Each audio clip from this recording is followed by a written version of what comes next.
Hi, this is David Bateson, voice of Hitman's Agent 47, and you're listening to the Sound Architect Podcast.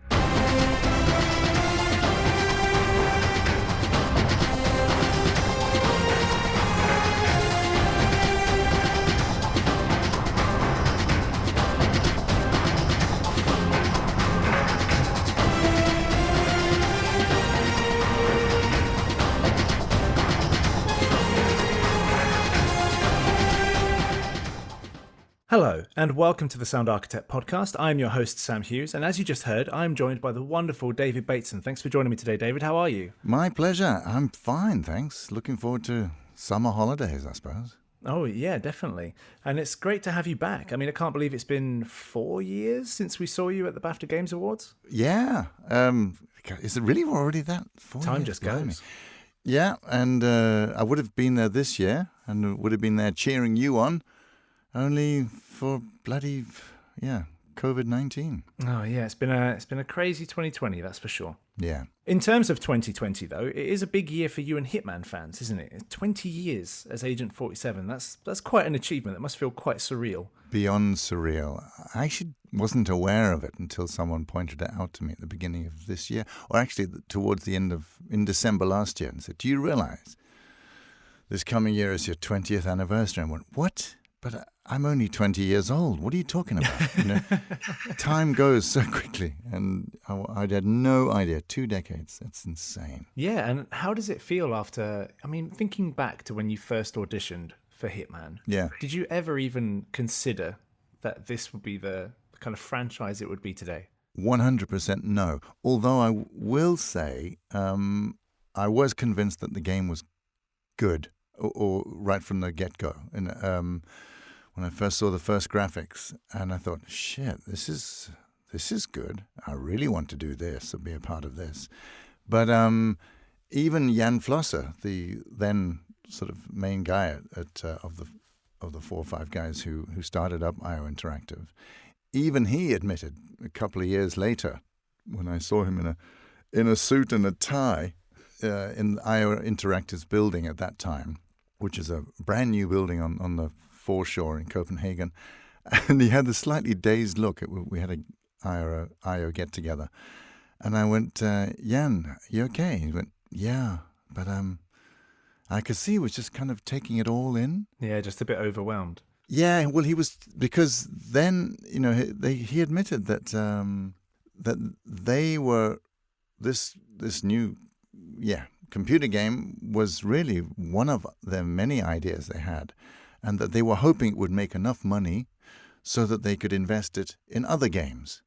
And suddenly he was the CEO in a building with 200 programmers and just kind of going, what the hell happened? Just a bit of a tornado just left him bewildered. Yeah. And what was the original brief like when you first went in and you auditioned for this role? Like, how did you get the role? Were you called about anything to do with Hitman, or did you pitch yourself? No, I mean, I've been said this before, but I was purely by chance. And there's this thing called serendipity, and I think that's the right word, where if you look back on where you are now, for example, and ask yourself, how did I get here? And then you kind of wind back to the decisions that have led you to where you are now. Yeah. And I find this really interesting, because I'll keep this as a short answer, but very briefly, I had a moment of zen or ping a couple of years ago when it dawned on me that the reason why I became an actor, or ended up as an actor, I should say, although I was studying drama, but I didn't think I was going to go that direction. I thought I'd end up behind the cameras in some way.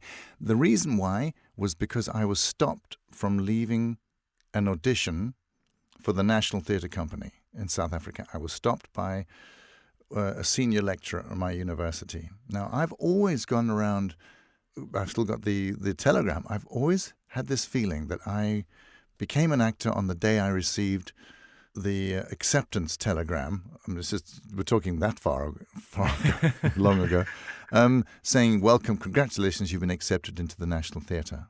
was a company member. Oh, wow. And actually, the decision to become an actor was one step earlier. It was the man who stopped me from walking away from the audition.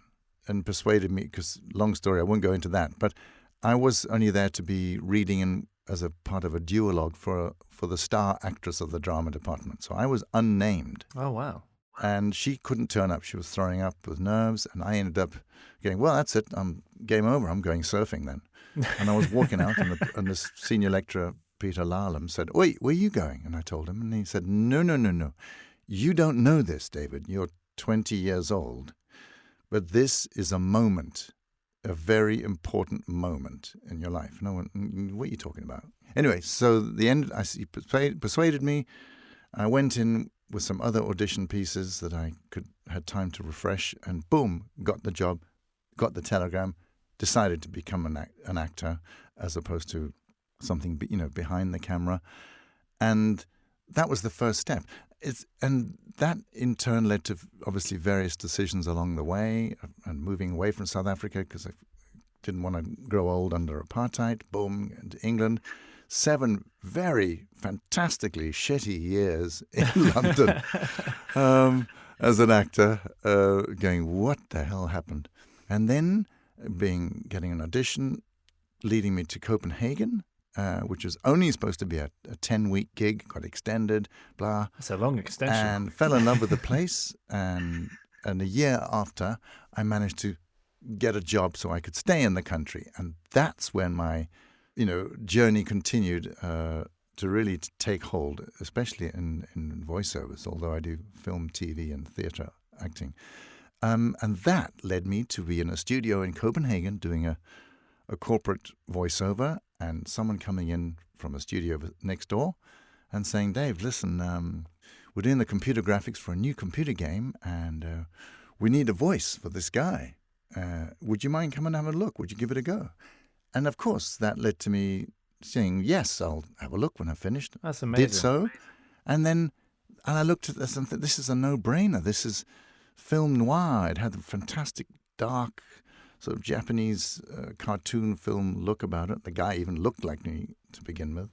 And that led me to do the job. So it's all these things looking back that led you to that moment of being in the right place at the right time. So I kind of shake my head at that, but someone's got a sense of humor somewhere. Yeah, definitely. It's amazing when you look back at different moments in your life, and some bigger than others, but you can almost look at these junctures in life and think, man, if I just didn't do that, or if I hadn't been that close to that thing, then man, my whole life would be different. Well, look at you, Sam. I mean, what are you doing in Finland? Well, it's very true. It's very, very true. How did you get? Last time we met, we were on the red carpet at the BAFTAs, Yeah, I had no clue. And even up until like a month or two before going, I never really knew that it was happening. It was just part of the process. And then, they're like, yep. And I go, okay, right. I'm moving to Finland next month. Okay, right. That's happening. That's a thing. Okay. Yeah.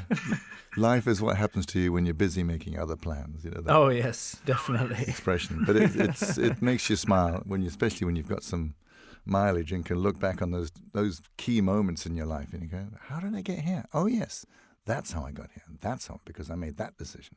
Yeah, I'll be honest. I stopped planning. That was pretty much what I did. I thought I had a plan and nothing went according to plan. So I just kind of went, do you know what? No more plan. I'm just going to see what happens. Yeah. And I think that actually, in my experience, that actually frees you up a bit more in the sense of if you really, really want something, it's good to have a goal and to work towards something and do everything in your power. But definitely as an actor, there's so much out of your control that sometimes when you walk into an audition, you just look like a loser because you're a bit white-knuckled and beads of sweat on your forehead because I gotta get this job, gotta get it. Look a bit too desperate. Yeah, and then it doesn't happen. So if you let go, sometimes you come in and I was told that once actually many years ago by an actor, a friend of mine, who had a disgusting strike rate in auditions in London. You just wanted to punch him. He got every job he ever went for. Yeah, he was in the first Sweeney Todd in the West End, and then he went to this, and he was a lead. I'm going, okay, you've got a good agent that's getting you the place, but you're up against still half of Britain. And his attitude was, you know what I do? It's going to annoy some people, but I go in pretend to myself and convince myself I don't even need this job. I don't even, they should be lucky to get me, but I'm not. And it was a way of tricking him to not be nervous. Yeah. So instead of going in as a victim, he went in as an equal, where mentally he was going, right, you have a problem. I don't have a problem. You're the one with the problem. You've got to cast this, and I can help you, rather than give me the job, Yeah, exactly. And it's almost like that job interview advice where they're like, it's not just you that needs to convince them. It's like treating it like they have to convince you that you want to be in it as well, and tricking yourself into that arrogance almost. Mentally, it does help. Yeah, definitely. So, I mean, over such a vast career in general, but also this one role throughout the whole time. Yeah. What was it like having Hitman as a constant in your life while everything else was happening? Do you know what I mean? Like having Hitman stay true throughout. How was that? Well, I know exactly what you mean in that question, because at that stage I was still I'd been in Denmark now for a while, and I did feel at home as much as you can feel at home in a place which is not of your birth or your birth country. Agent 47 became, and still is, my companion. He became a friend of mine. Yeah. And this, I know it sounds really wanky to say that. No, I honestly get it, yeah. No actor ever gets to play the same role for such a long time unless you're on Coronation Street or something, a long-running soap or something. So I have an incredible affection for Agent 47. And he is my friend. I'm sorry, I'm seeing a therapist about this, split personality. Is it weird that I understand it completely? I think we both have a problem. Yeah, he's kind of a real anchor for me, and I identify so much with his backstory, and I've tried over the years to imbue some of his haunting melancholy or aloneness in the way I would say the lines, because you can say lines in all sorts of different ways. Oh, of course. Exact same words and have a completely different meaning if you just give it another kind of slant. And so yeah, it's been a journey we've taken together, and I'm very proud of that, or privileged to be in his company. Yeah, and you should be proud. It's quite an achievement, and it's been an amazing performance every time as well. Oh, thanks. And I have to ask as well, he's like a friend, right? Yeah. So I'm kind of going down this weird rabbit hole now. I only wish I could go drinking with him. I mean, it would be great if I could just, press the 3D button and boom, okay. Yeah, let's go down the pub. Okay, I need help now. He's a good guy to have on your side, let's put it that way. Put your guns down, let's go and have a beer. But it must have been periods of time. Like, I don't know the exact development time of each one or how long you went between games. But, from my experience as well, it must be like you miss him when you're not doing it, right? Like you do so much Hitman work that you get to a period without that. You're like, do you know what? I really kind of miss doing Agent 47. I kind of want to do that a bit more. Yeah. You know what, Sam? You sound like an actor. You sound, you be careful now. I know, it's dangerous territory. You're heading that way, especially with all the wonderful work you've done on Control. Oh, thank you. Yeah, I mean it. Shit, man, that's a body of work for you. Way to go. We'll talk about that in a minute. But I mean, if I may. Of course. But it's a journey. You're grateful for the work and the relationship you develop with this same character over all those years. But it's definitely enriched me, and it's. I mean, I'm not a violent person as such. I mean, I jokingly say, but with a little bit of a twinkle in my eye, that I know some people I'd like to take out or hurt at least. And there are casting directors on 2 or 3 different continents, I think. But that it is a rapport or a relationship. So when I'm away from that, I genuinely do miss it. I miss it, funny enough, just after we're finished. Now it's officially announced. Obviously, I'm doing Hitman 3. Yes, congratulations. And we're recording now. We've only had one sitting, and the second sitting has been obviously postponed a bit because of COVID.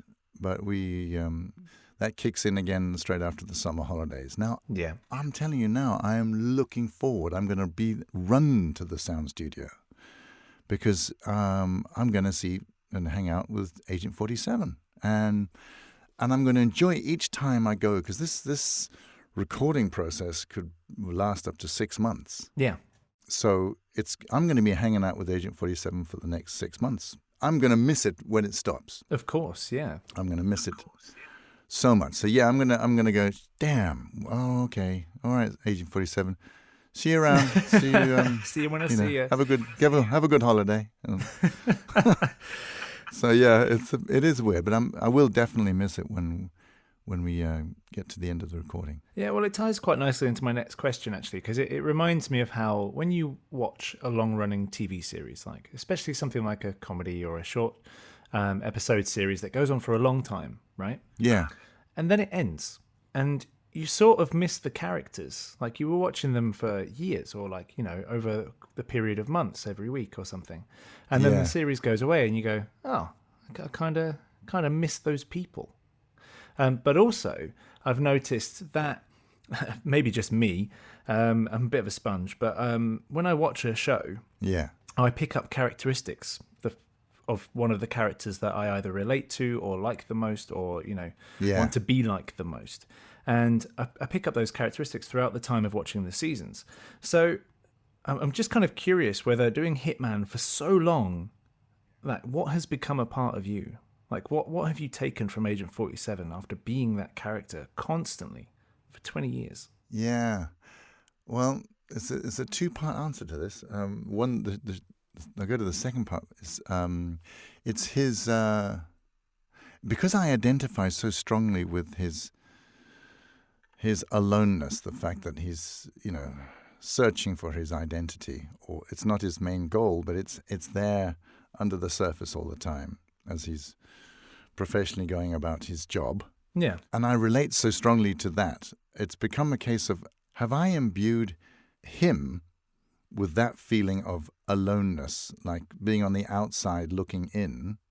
It's not a sad feeling as such. I mean, it's just my upbringing and the way I've moved around all my life so much that, I don't have a childhood home or childhood friends or those kind of consistence.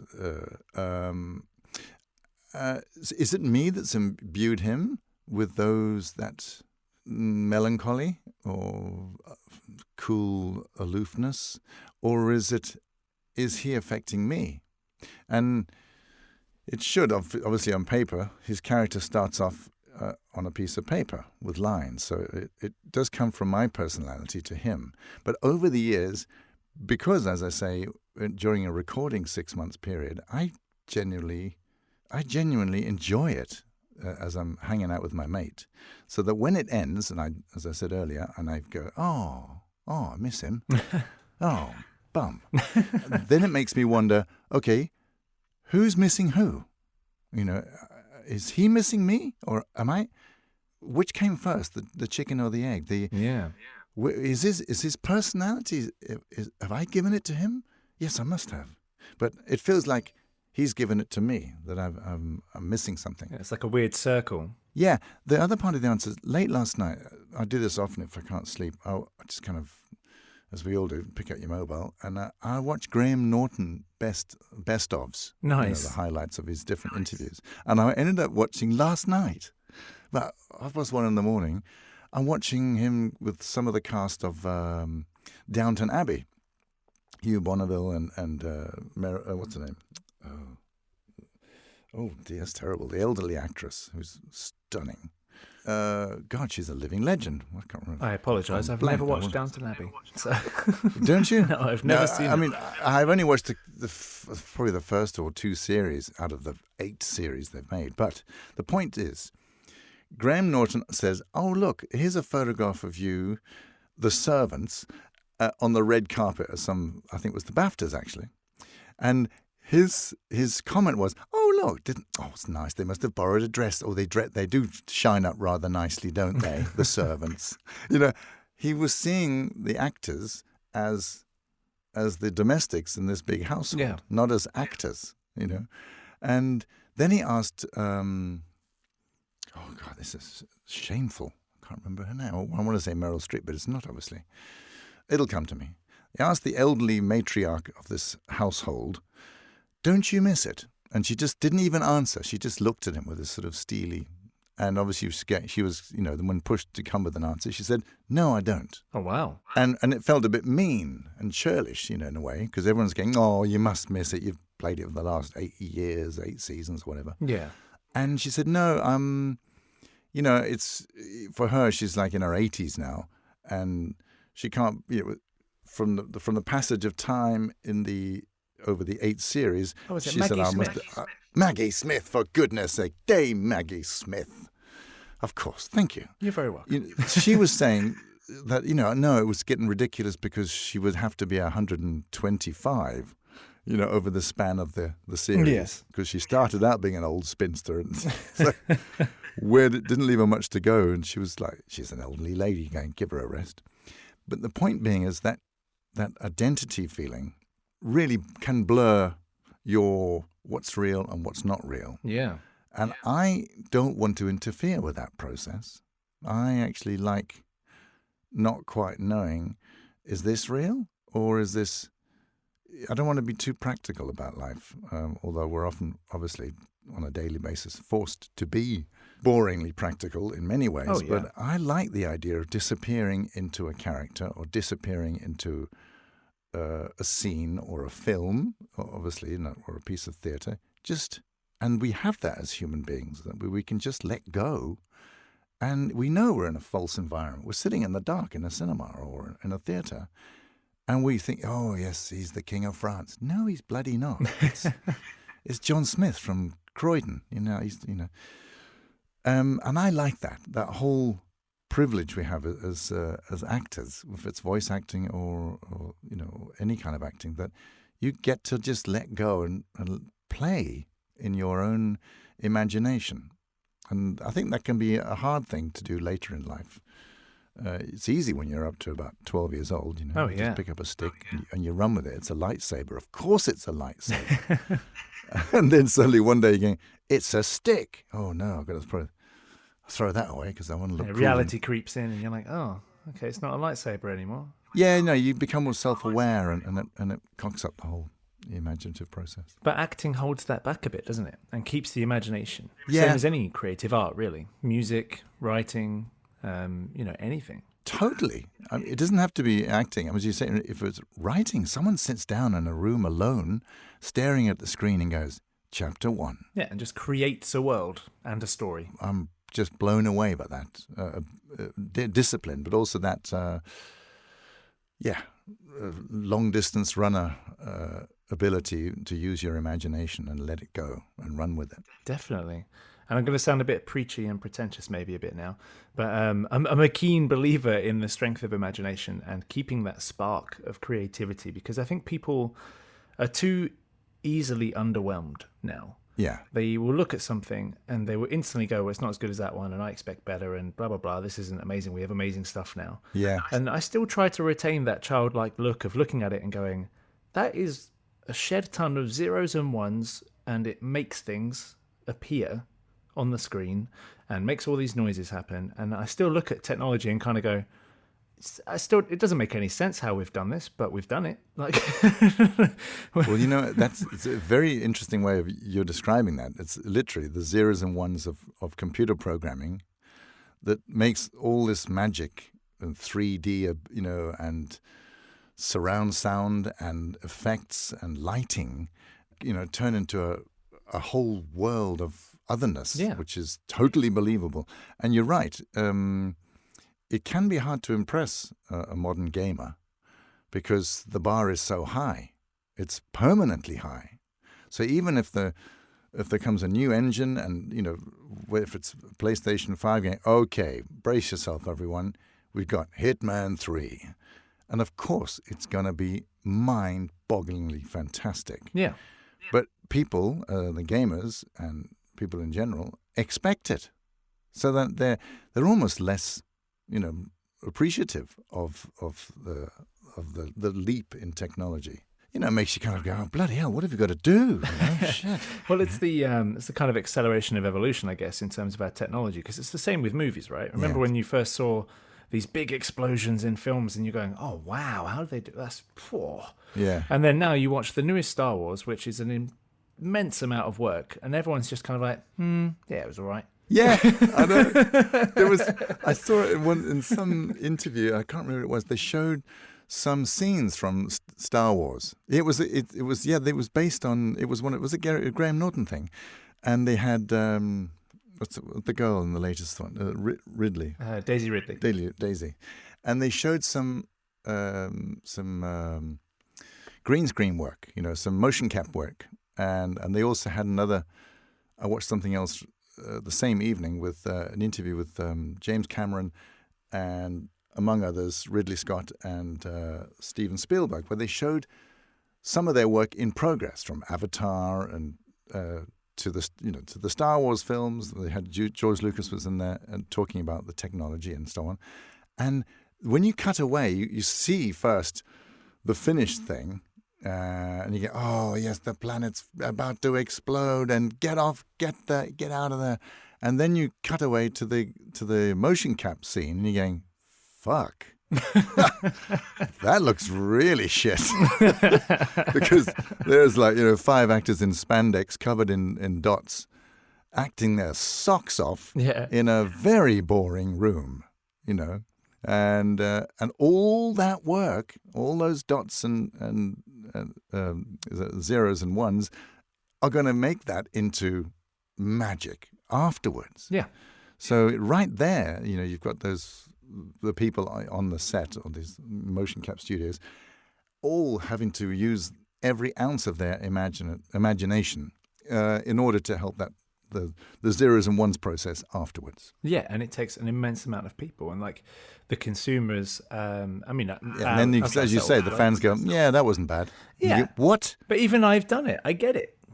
You get too used to it. Yeah, and then you start looking at all the flaws, and then you look at other things, and you kind of go, "Yeah, but I prefer this one," and it's fine. It's absolutely fine to do that. But it still amazes me how they make it. I still go, "Yeah, the effects were pretty incredible." Didn't like the film, but it was great. Well, I wander around sometimes in IO Interactive when I'm in this, because the recording studio is not in IO Interactive. But when I'm in IO Interactive, I like to really go around the building, which is huge, on 3 or 4 floors, and on the whole top floor is a chill area with lots of screens, and then a massive motion cap studio. Nice. But I like to wander around and see what the designers are doing, or the computer programmers are doing, and go in and see one guy and say, "What are you doing?" He said, "Well, I'm doing shadow." And you're going, "What?" "Yeah." So I said, "You sit here in the dark doing shadows?" He said, "Yes." Or it can be that sort of banal. And you're looking at a picture that looks fantastically finished, and no, there he is. He's lighting up the light that bounces off the top of a lamp, and then a bit of a reflection on a glass table. I'm going, shit. How long does it take you to do this? Or 3 months. Bloody hell. It's amazing, isn't it? And then I just quietly leave the room and go, geez, I'm humbled by that process. Yeah, definitely. And going back to Hitman, I'll stop going on about the consumers and of the future. My big soapbox. No. So yeah, back to Hitman as well. I'm curious because I have a very strong memory of my favorite moment of the Hitman franchise. Oh, really? Yes, because it was one of the best things I ever saw, and it wasn't actually the game. The game is amazing, but my favorite moment throughout your career has to be when you were voicing a live action version of Hitman. And not only that, the best one out of the whole collection was the Chuckle Brothers playing live action Hitman, and it was amazing. Oh, bless the Chuckle Brothers. May you rest in peace. Yes. Yeah, that was pretty wild. I mean, having them in my ears, because we did that obviously live. Yeah. To a bunch of YouTubers, both in London and in LA, over a weekend, and it was the man who invented the sewing machine, Mr. Singer. Oh, all right. Singer sewing machine. He was a nutter, basically. Yes, typical British eccentric, aristocrat nutter, whatever. And he had this house. Well, it's basically like a small Buckingham Palace. Yeah, it was huge. A 250-room shack, down in southwest England, and which is kind of mothballed, but in perfect condition. And the what were they called? Is it Realm Pictures? They were allowed to kind of invade it and take it over for a weekend with 22 actors and about, 30 technicians setting up cameras in every orifice and corner of the building. And in this one control room with all these screens up, I was put in a glass sound booth so I could see all the screens. And then it would be like, okay, we're ready to go. Here's the first guy. And the Chuckle Brothers were insane because they had their own agenda. They were amazing. The idea was they that 60 minutes to get through this. They were, whoa, I mean, it's like, right, it's on their way up the steps, Agent 47. Could you just, take the air out of the radiators? And they're going, I don't think that's a good idea. Or just do it. But take that monkey wrench, take it with you. You never know, it might be, I'm going, okay. I think I remember one as well. Like, I think he said something like, what was he like? Put him in the shed, Barry. And he's like, it's on fire. It's like, it's all right, we don't need him anyway. I mean, it was such fun. I want more of that. If every, I know in the closest we get to doing that in the computer game is the elusive target, where for a fixed period of time, you get to take out Sean Bean, for example. Yes, who's been scanned, but it's all real time. Don't fuck up, and you're going to get one shot at this, and you can't just reboot, and that's it. So just to kind of make it as realistic as possible.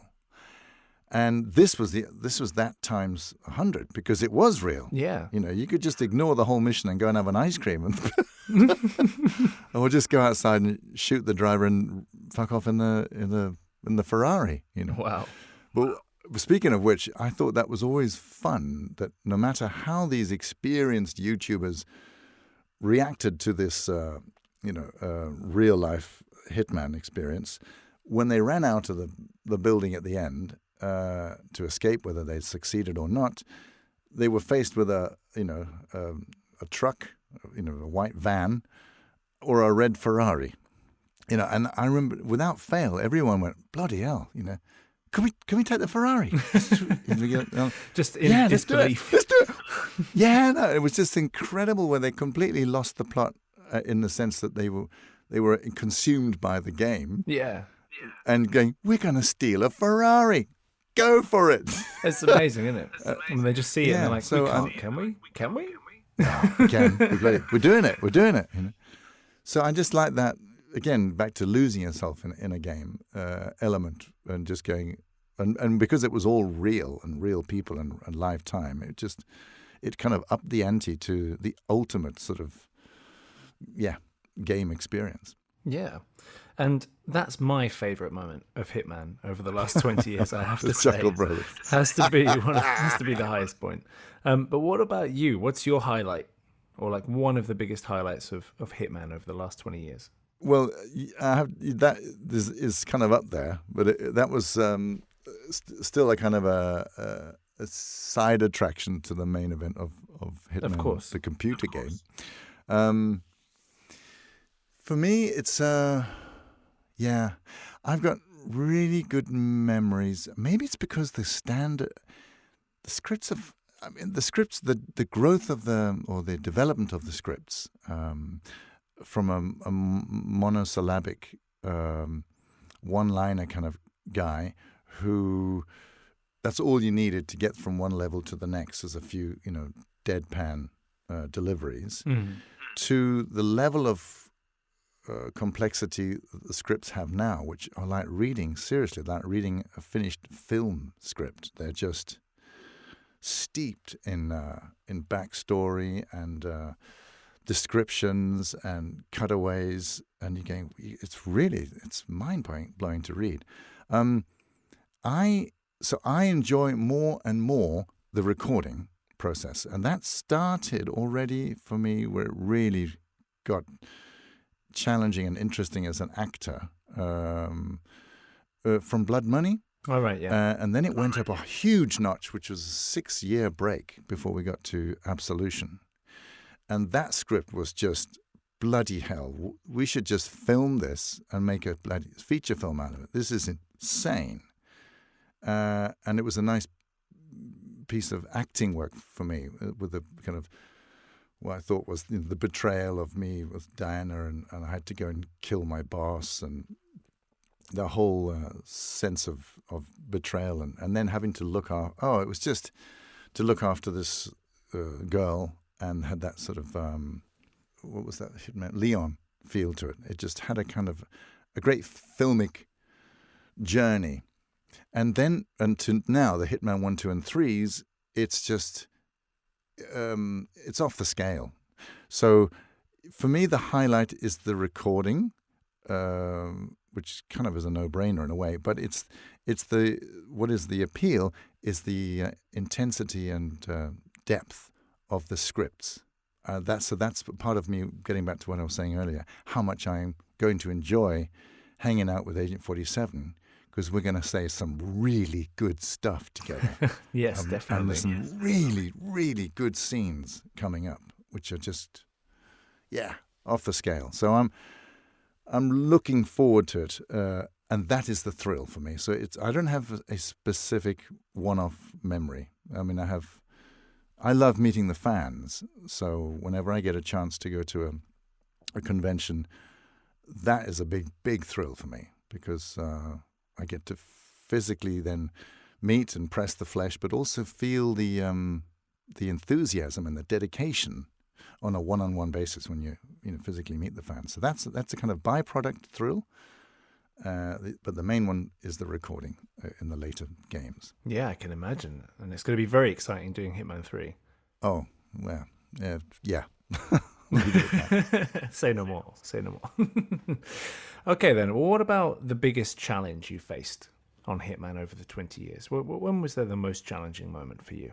Now, that's a good one, because I think it actually came relatively early on, because getting back to what I've just mentioned about the lines being pretty simple and sparse, and I started to feel, as by the second or even third game, that this was a relationship. This was a real person. This thing was not. These aren't just words being said to get from A to B. There was a real feelings, real personality behind this, and for me, it was the investment of my own background into the way I was saying the lines of Agent 47, where I couldn't explain why, but I just knew Agent 47 would not say a line like this. He would say it like this. Mm. And that awakening of him as a character in my imagination, and if I can also say on the team as a whole, has been the most exciting challenge. That now it's a given, because of which is reflected, as I was just mentioned, in the depth of the scripts and the dialogue and the torment and the feelings he's going through. But when that first started to kick in, that was interesting to convince the people on the other side of the recording booth that this line could go this far, that Agent 47 was really becoming a three-dimensional living human being in the way he was saying his lines. And that kind of creeped up on all of us. And I was a bit, maybe apprehensive is not the right word, but there was a part of me thinking, are they ready for this? This is the whole game, and the character was becoming bigger than the sum of the parts. Yeah. It was actually becoming real or live, and being more and more fleshed out. And I don't know, when you're doing the zeros and the ones work, maybe you're not as aware of that. But when you get to the tail end, when I'm doing the recordings, it all started to become more alive. And dare we do it like this? Can we have breathing on camera, on mic? Why? Well, because he's very, very close to this bad person, and he's hiding behind a curtain, and oh my God, it's starting to sound more real. So that process of the game kind of being fleshed out as an actor, from my point of view, that's been the kind of my greatest challenge. Yeah, I can imagine. And you just telling me about that scene, it makes me think as well. You must have picked up a lot of knowledge about espionage, assassinations, all of that you would never have known had you gone about your day-to-day and not been hitman for 20 years. You must know terms and all sorts that people will go, how do you know that? That's a bit odd. Well, my question to them, funny you should say that, is I asked them. I said, come on, I know where you live. You're born and bred Copenhagen. You're a happily family father. And when we started out, none of us even had girlfriends. And now look at us. We're all kind of like, married with children and going, wow, how did we get here? But so I'm always intrigued. And I have joked about them with both the writers and creative people at IO sometimes, on occasion, where I've said, how do you know this? How did you get? What the hell are you doing in your private life that you know the chemical formula to make a poison to put into a drink, and how long it will take to kill you, and how did you think of doing away with someone, obviously, which is in keeping with the silent assassin theme of Agent 47, that you should try and use as less obvious ways of taking someone out. In other words, if it looks like an accident, fantastic. And I've asked them, when you sit around and chew the fat and sort of bash out a storyline, I'd just love to be in that room. Oh yeah, we could kill him by dropping a statue on him. No, better than that. No, a chandelier during a fashion show. And you're going, what? How did you get to that? What are you on?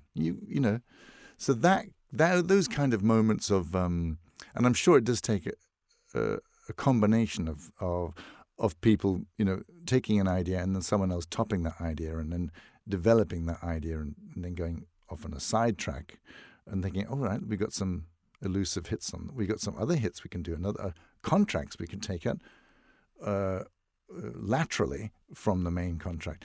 I have no idea, but I would love to be in the room when they're making those kind of bizarre decisions. It must be amazing, because I can imagine them just deadpan, right? Just deadpan discussion, like, we're going to have the classics, we're going to have the strangling, the chloroform, they're out the window. Yeah. But we need some fresh stuff, guys. What we got? Yeah, and then you see these people, almost like a real, assassin, go home to their wives and children and say, how was your day, darling? Well, it was good,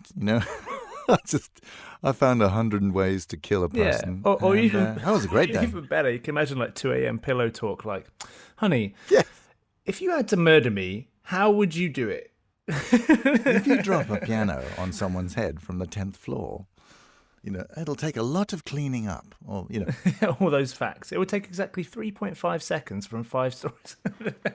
Yeah, and we've got to make sure that they will hit that spot at the same time as the piano. Okay. Incredible. I do have another interesting question, actually.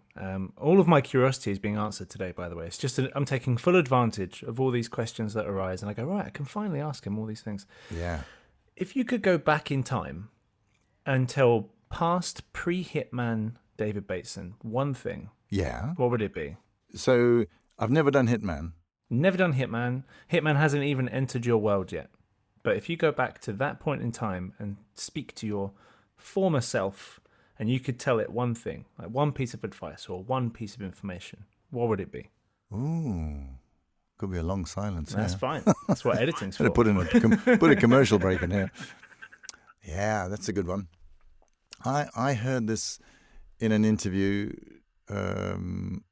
recently, and I don't know where. I don't know if it was a Graham Norton thing or something else, but it was a similar kind of a.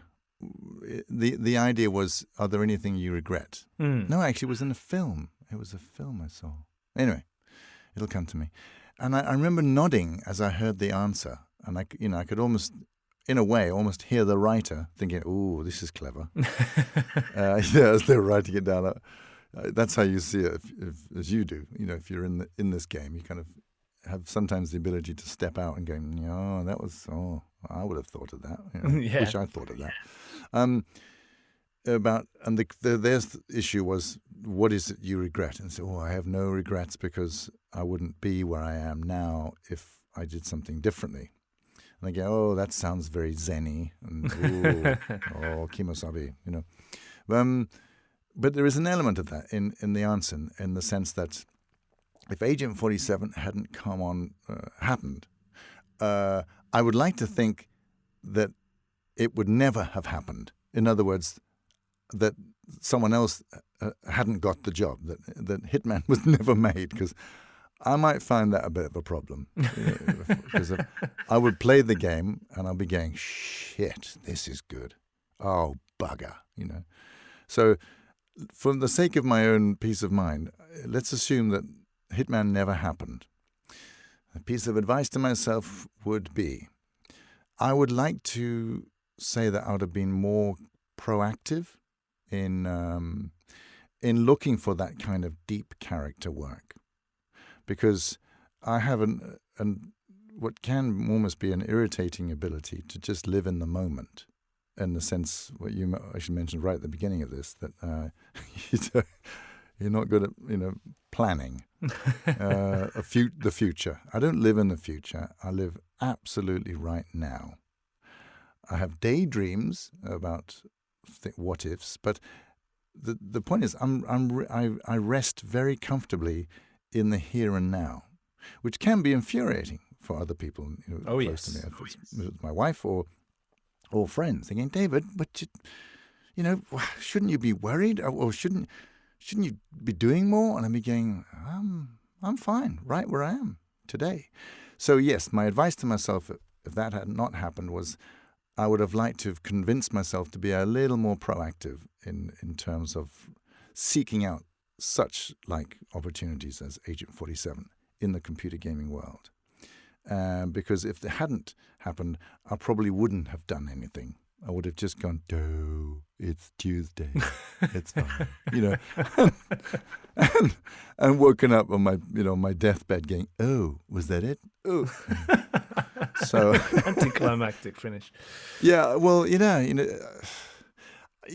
we take so much for granted, and it's just like whoever sent that expression, "Youth is wasted on the young," is one of the truest expressions ever said. Sabba true, isn't it? Like, the older you get, the more you're like, don't seize the day. Just like me walking away from an audition for the National Theatre, which turned me into an actor. And I just wanted to go surfing. And I thought I was off the hook because I didn't have to, I didn't see the bigger picture. Yeah. This was the National Theatre who could offer me a professional career. I was just having fun on a daily basis, prattling about in dance classes and acting classes and hanging out, with all the girls. So, yeah, I think you meet people, hopefully, in life that will push you in the right directions, or drop a seed of advice which actually might grow in you and go, maybe I should do that. I mean, just like my own mother when I was 19, who said, I think you should go down to the local radio station and see if they need new voices for radio drama, because in South Africa at that time, television was only 3 years old. In 1976 it came, I think it was. And it was total shite, 3 hours of TV a day. But so everyone listened to radio drama. So that was the big thing. Everyone it's unheard of. I know, crazy times. Yeah, that little seed of advice, I should go down. And I went down and auditioned, and that started me out doing voiceover work. Holy crap. I would never have thought of it myself. It's amazing, isn't it? Maybe when I was, halfway through my life, I should go. Maybe I should go and use my voice. Oh, idiot. So my advice to myself is I hope I would have been more proactive in seeking opportunities. So I asked you what being Agent 47 taught you about Agent 47 in the world of espionage. But in terms of the whole process in general, for 20 years working with a game studio that started off a lot smaller than it is now, and growing and watching the industry grow and everything you've been a part of, what has being Agent 47 for 20 years taught you? Patience, I think. Yeah? I'm saying that word instinctively, in the sense that I'm not giving it huge amounts of thought. Patience in the sense that, 20 years and patience go together in a way, just putting them in the same sentence. They do add up together, yeah. Yes, but what I mean is, because I live so much in the here and now, patience is not even in my mind. I don't even know what it means. When you've been on board a franchise for 20 years, it gives you a certain gravitas. It gives you a certain sense of what is the meaning of the passage of time. Yeah. And, there could have been times when I might have wanted to go, I chuck it all in, Or, there was that time when I wanted to go in another direction and decided to drop me after 11 years before Absolution came along, at the time of recording Absolution. And I thought, well, that's the end of that amazing adventure. And I was obviously disappointed, but I just, now I can see the significance of having the patience to remain involved in this extraordinary character or this franchise and appreciate it for what it has, the opportunities it has given me, work-wise, but also experiences-wise in the people I'm meeting and also the people that I interact with who I've got to really, care about and grow up with. Yeah. So I wouldn't have appreciated it so much if patience. I feel like it's kind of given me some kind of wisdom about the passage of time, which I wasn't even aware of. I mean, I don't know about you, but I still think I'm 24. Yeah, I don't think I've ever aged over about 22, to be fair. in my mind. There you go. I mean, it's an immense shock looking in the mirror. Every morning. As long as I look into the mirror, I go around thinking, yeah, right, I'll go surfing this summer, and which board should I use? Or, I'm just thinking, shit, Dave, you need to. No, I don't. I think, no, I'm still. It'll come as an immense surprise to me when I'm, too old to do stuff, and I'll be going, but I don't understand. I must have a cold. Yes. I thought I was 24. That sense of passage of time is an important one to appreciate. Oh yeah, definitely. And because I live so much in the now, I'm not even aware of the passage of time. So being involved and committed to one job or one person for 20 years, it actually forces me to appreciate it and to see that passage of time. I go, oh yeah, well, that's been quite a journey. And what have I learnt from that? This, and this, and this. What experiences have I had from that? This, and this. Oh, right. Oh, I thought it didn't just happen in a day. So, yeah, that's what it's kind of taught me, an appreciation of time and given me a patience to understand it. And that makes sense because, as you were saying earlier, Hitman has been an anchor for you throughout that passage of 20 years, both in, career-wise and life-wise. It's always been there. Bizarrely, yes. I'm very happy for it. Yeah, definitely. So I got a scary question for you now then, which ties in very nicely to what you just said. Oh dear. What do you hope for the next 20 years, David? I had this question ready and you were going off on this patience thing and I'm like, it's beautiful and it's amazing. And I'm now about to ask him about the next 20 years. Yeah. Well, here we go. It's let's put it this way. I'm currently watching something on Danish television about a journalist who travels around this island I can't remember the name of the island, but it's some Buddhist monk that came up with a pilgrim, experience, like a pilgrimage. Where like you could do it across northern Spain, the Basque country, over to. That's the Christian version. You go visit these different cathedrals or churches, and the time you spent meeting people and just being alone and in nature and stuff, you have time to come closer to your maker or understanding of what life's all about for you. Yeah. And this similar series, 10 half-hour episodes, is this journalist taking on this, visiting 88 temples on this island. And it takes him, 5-7 weeks. I've watched 5 episodes out of 10. I could binge the rest, but I don't want to. Savoring it. Yeah, really. Because I'm kind of going on the journey mentally myself. And so looking into the future, you could say cynically, listen, the best bit is definitely behind you. Now you've really got to look after yourself, and it's all downhill from here on in. And and I'm going, no, I refuse to accept that. I'm 24. No, but in this mentally. But what I mean by that is that I really want to continue, obviously, working as an actor, and continue to play in my imagination in different roles, if it's film, theatre, or computer games. I sincerely hope the journey continues, forever with the Hitman franchise. But as an actor, and taking one step away from that as a human being, I would like to think that I'm going to put stuff that I've learned to better use. In other words, I'm going to try and force myself to think about the future and not just live in the present.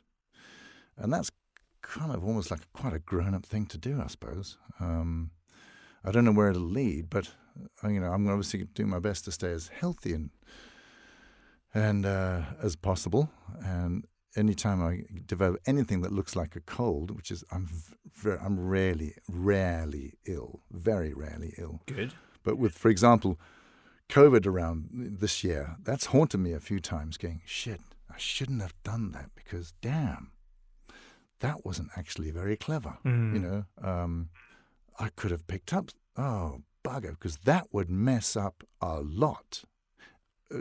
Taking it for granted that I would survive it, but just recording, and what would it do with my voice? Yeah. And would I be able to, do those 3 days filming I've got after the summer there, and would I have to push that to my next visit to England? And I'm suddenly thinking, and I would like to use more of the experiences that I've had in my life to look forward and use those. Really kind of like do a bit more planning, but a bit more getting back to what I was saying, a bit more proactiveness in looking forward and appreciating all this knowledge. I'll give you an example. When I was in my early 20s, I was working at the National Theatre in South Africa, or the State Theatres, they're called. I remember standing. I wouldn't go to my dressing room in between scenes during. I always would remain in the wings. And I'd watch the actors on stage, these scenes, because I was just a junior actor, didn't have so much to do. So there were relatively long periods of time where I'd just be waiting for my cue. Yeah. And I could easily have gone into my dressing room and heard it over the tannoy. Okay, it's coming up. I better go over. No, I would always stand in the wings and watch the actors on stage. And what I was doing was I was looking at these older actors going, how the hell do they do that? They don't even look like they're acting. And that was the exact thought I had. So that kind of ease of standing on stage as Claudius and Hamlet, and I'm watching an actor there who's in his mid-50s or something, Mm-hmm. and I'm going, shit, even I think he's Claudius. I mean, he is, isn't he? I thought he was an actor. that ease at which they were taking their life experience as human beings and as actors and just making it look so easy is so hard. Yeah. And now I'm at that stage. I'm enjoying that ease of letting go and just kind of making it look really believable as humanly possible. And it's those kind of intangible experiences I want to be more somehow conscious of in future productions or future acting opportunities. Not so that the actor is seen to be working. On the contrary, that's what you did that's what I was doing when I was a young actor. Go, oh, look at this! The audience can see how much I'm sweating here. Oh, no, that's all being self-conscious and wanky. I just want to use that imagination and the experience and take advantage of it in the future.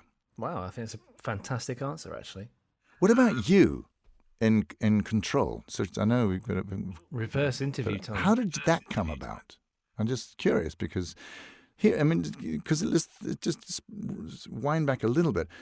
We meet on the red carpet. We've done the interview before then. Yep. Then we're on the red carpet at the BAFTA Games. And the next time, boom, you're in Finland. And boom, you're in Control. Nominated in, 9, 10 categories? Yes, I think it was even 11. We tied the most nominations with Death Stranding, yeah. Isn't that irony? I remember the first year I was in Denmark, without going into the details, I ended up in a film directed by Gabriel Axel, who won the Best Foreign Oscar for Babette's Gæstebud, Babette's Feast. Yeah. And his next follow-up film was the Truth, a Saxo Grammaticus story from the 10th or 11th century of Hamlet. And he was supposed to be doing it in Danish, and the Dutch main producers or backers who were given the cash suddenly changed their minds and said, listen, sorry, you've won the Oscar. You need to now not do another art film. We want you to go mainstream. So he'd been pre-production it for about 3 years, and suddenly had to drop all that. Oh, wow. And do it in English. And his English is not that good. But the point is, after 1 year being in Denmark, I suddenly found myself on this film. And I went with him flew to England to meet the rest of the cast. And I found myself in a room full of famous British actors. And I couldn't help but see the humor or the irony. Because I was thinking, I left Britain because I couldn't get enough work as an actor in Britain. Yeah. And 1 year later, by leaving the country, it wasn't a career move, it was like career suicide. What are you going to do in Denmark? 1 year later, I'm on a plane and I go back and I'm standing in a room going, hello, yes. And Helen Mirren, hi, yes. And, Wow. Oh, Tom Wilkinson, Ewan Bremner from Trainspotting, and Andy Serkis, and shitload, Gabriel Byrne, and so on. But I just kind of saw it again from the outside, going, well, I didn't see that coming. Yeah, exactly. And there you are. You leave all that sort of Englishness behind you and go to Finland and end up in this monster hit computer game acting your little socks off. Oh, well, I wasn't acting in Control. I just did sound design for Control. No, but I'm saying that sorry, I didn't mean acting, but I meant that you were involved in that extraordinary experience. Oh yes, yeah. It's been an insane few years. Were you connected to those people before? Yes, in a very slight way. So it's actually kind of a long story that I'll keep fairly short. But I was studying a PhD at the time. Ooh. I was halfway through a PhD at York, looking at effect and emotion using immersive sound design in intelligent games. Oh. So I was actually studying for that. And as part of the program I was signed up to, IGGI, IGGI, I had to look for an internship. And it could have been 3 months or more, basically. And I was like, well, if I'm doing one, I want to do one. So I'm going to look for a minimum a year because I'm not going to just go to a game studio for 3 months and then come back and then, Yeah. finish my PhD. And they go, well, that was nice. You worked at a game studio for 3 months, 3 years ago. Yeah. So I started reaching out to people. And one of the people I reached out to was a lovely man called Richard Lappington, who works at Remedy and has been there for a very long time. Okay. And I met him previously at Develop, a conference in Brighton, where he gave a talk on their previous title, Quantum Break. Which I loved. I actually played it after the talk. I hadn't played it before, but it was a fantastic game about time manipulation, which I'm a sucker for. I absolutely love time travel, time manipulation, anything like that, and it got me hook, line, and sinker, really. Yeah. So I reached out after playing this game and whatnot, and I was like, "Oh, hey, Richard, if you hear of any internships anywhere, by the way," because he was industry more than I was. Yeah. And I was doing the podcast and things, but he was, within industry and whatever. Yeah. And I was like, if you hear of any internships anywhere, I'm looking for someone to go for this, that, and the other, And he's like, "Oh, hang on, I think we might have something." Really? And I was like, "Oh, wow, okay." Didn't even cross my mind that he would be like, "Here, we might have something." I just thought he might know someone who might know Yes. something. And You could be in London, yeah, exactly. And then there I was, and I think this was like in February. And then the next thing I know, in March and April, I'm having Skype interviews, and they go, "Yeah, we've created this intern position for you. We don't usually do it for this long, but here's a 12-month fully paid position, and we'd like you to join. This is the offer." And I'm like, What? "Wow, yes." I didn't even think about it. I was just yes. And there I am, sat in my flat in York. That is insane. In March, April time, going, okay, now I have to move Yeah. to Finland, I guess. So Yeah. And where is that? yeah, and during the interviews, I'm Googling Finland because I know nothing about it. It's never even, I knew it existed. That was as far as I ever got. Yeah. But here's the thing. You've got this now recorded. Play this backwards and hear the steps you've gone through. And that's the decisions, the accidental, whatever, decisions that have influenced your life as to where you are now. In other words, It's crazy. you couldn't possibly have known when we met each other on the red carpet at the I had no BAFTAs idea. that you would end up where you are now, and your involvement with control and the industry and so on. You would have naturally assumed that sound architect would still be continuing, and you'll be doing podcasts, Yeah, at least. and other work. But you finish your PhD in York, and let's see what happens. But you see, I'm looking at literally the recording line, the track, and I'm thinking, well, if you just spooled back 1 minute and hear what you said there, and spooled back another minute, and then rewound another, you'd be hearing your life in the decision steps that you took. Yeah, it's And true. that's where it's interesting. Those are the kind of moments where you're going, wow, I would no way I would have ended up in this situation if this and this and this and this didn't happen. No, yeah, and I try to remind myself when it's because in any creative field you have many moments where you doubt yourself, you doubt your abilities, and you always want to be better, right? You're always like, and I definitely suffered from that imposter syndrome everyone talks about, where you're like, oh, I'm not even good enough to be here. Somehow I blagged my way in, but now I've got to prove myself. So let's do some good stuff. Oh, that's not good enough. Yeah. And then I just try to remind myself that like if I could turn around and tell 15-year-old me what I'm doing now, it just loses mind. It just lose it.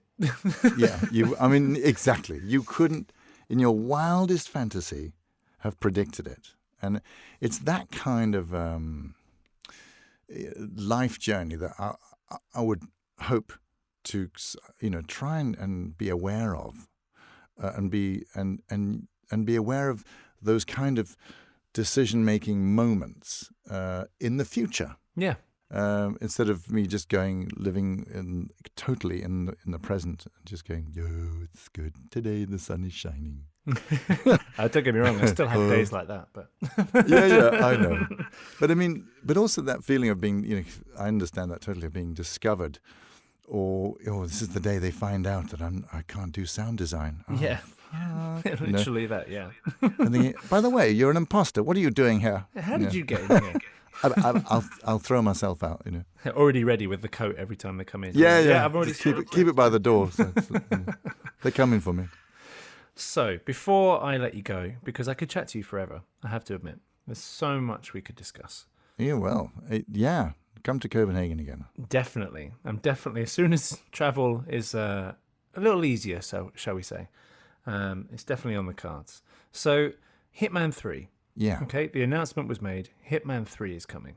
What can you tell us about it that you're allowed to say? What nuggets of teasing can you give us? Obviously I've got a non-disclosure contract, Of course. which is bigger than my contract. But what I was intrigued was because this is the conclusion of the trilogy, and it's one massive conclusion. It's an incredible. There's so much going on in this. I mean, I don't know how many levels we got to do, but not enough is from what what I feel when I've read the through storyline. Because the scripts are, we're doing one level at a time. And in fact, what we've done now are all the cinematics and the first level. And I know when I come back, I've got at least a couple of levels to kind of do, and then there'll be retakes and stuff. And so the writing that I'm getting to see is not the whole script, finished written script of every word that's being said. But I can see the journey. Now, what I've been intrigued about was Mr. Grey and how that relationship is going to develop, because suddenly it feels like, Agent 47 has got a sidekick and has a better understanding or growing understanding of himself thanks to the character of Mr. Grey. They had the same experience and the same upbringing. Mr. Grey can remember it and is quietly helping. So that I'm intrigued to see how that you can look forward to, and also in a very surprising way. As far as storyline, I can't say a single word, other than the fact that it is the finale of the trilogy of games of Hitman 1, 2, and 3. What stunned me, and I think actually took IO Interactive completely by surprise, and I can't prove that, but I think they were. But what was when Sony announced PlayStation 5 before IO Interactive had announced Hitman 3. I mean, it was a no-brainer. The industry or the gamers knew it was coming, but it hadn't been, as far as I know, it hadn't been officially announced. And then suddenly, Sony put this fantastic trailer out, and the second title was the trailer, the teaser trailer for Hitman 3. Oh wow! Straight after. Yeah, it was either the first or the second that came up, or the few games that they showed little bites of. I think they had about 3 or 4 different. I seem to remember.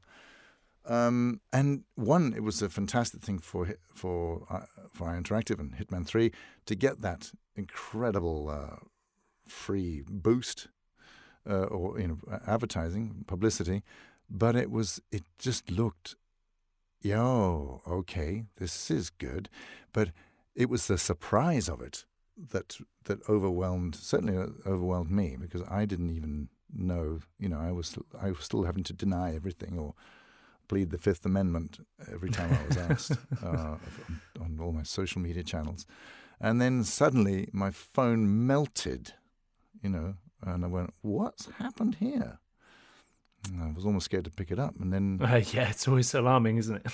Yeah, the Sony announcement. And obviously the fans were just going, what? You promised. I haven't done anything. I haven't said a word. So, no, beyond the announcement and the general hype of Hitman 3, I can only add to that by saying it's all true, in the sense that this story is absolutely amazing. Hitman 3, what the writers and the creative people at IO are in the process of giving us all. Amazing. And I think that's a great note to end it on. I'm very much looking forward to Hitman 3. We'll be sharing content as it comes out. And also, I have to say, I'm going to be putting the clip of the Chuckle Brothers live playthrough below this podcast, just so everyone can have that enjoyment in their lives because they deserve it. But I have to say, it's been an absolute pleasure having you back, David. Thanks again for coming on the show, and I very much look forward to speaking to you again in the future. My total pleasure, Sam. Here's to the next 20 years. Yeah. And have a good summer, eh?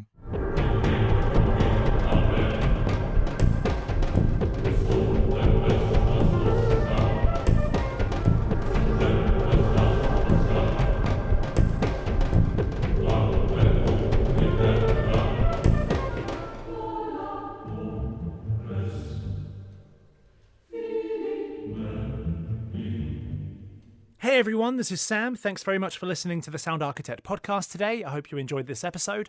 If so, there are many ways you can support the show, which is incredibly appreciated. Obviously, there's the financial way where you can support us on Patreon, which is patreon.com/sounddesignuk. However, there are many other ways which also help, such as liking, subscribing, reviewing, commenting, and sharing via whatever channel you listen on. Even a like or share on social media really helps, so thanks so much for your support already. It really is a work of passion for me, and I'd love to keep sharing the knowledge from all these talented and wonderful people. Thanks again, and catch you on the next episode.